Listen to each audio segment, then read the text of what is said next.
नमस्ते भैया बहनी चाची माई लोगन। आज मैं एक गीत लेके आई हूँ विवाह का कलसा उठ पे।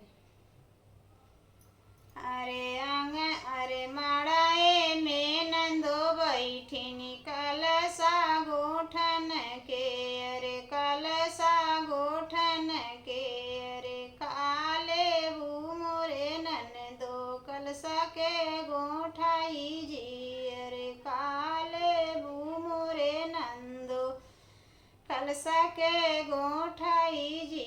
अरे जौनई मंगबू है देवई कलसा के गोठाई जी। अरे जौनई मंगबू है देवई कलसा के गोठाई जी। अरे गजरा मंगबू गजरा देवई मालिया सामेटी के। अरे मालिया सामेटी के। अरे बीच माड़वा बैठई नंदो कलसा गोठन के हो कलसा गोठन के। अरे काले भू मोरे नंदो कलसा के गोठाई।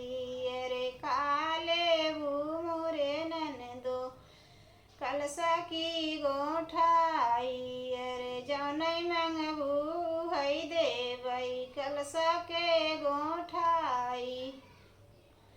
अरे जौनई मंगबू है देवई कलसा के गोठाई नंदो हरवा मंगबू हरवा देवई सोनारा सामेटी के।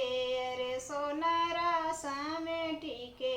अरे बीच माड़वा बैठी कलसा गोठन के।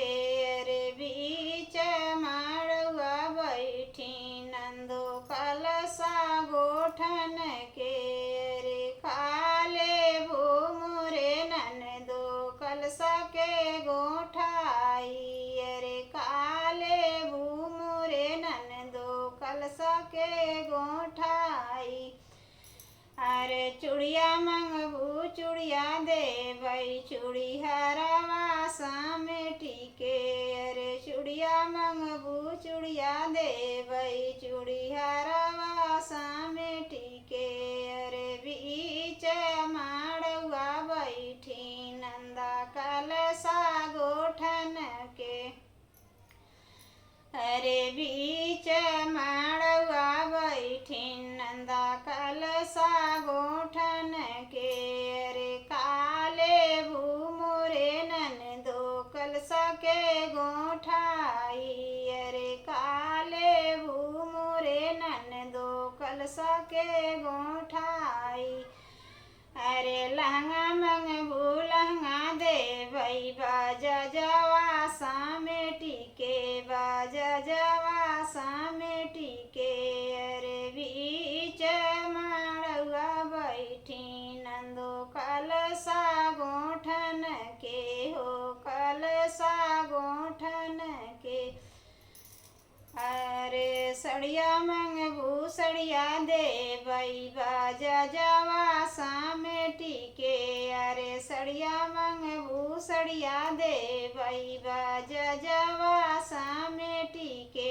अरे काले भू मोरे नंदो कलसा के गोठाई। अरे काले भू मोरे नंदो कलसा के गोठाई।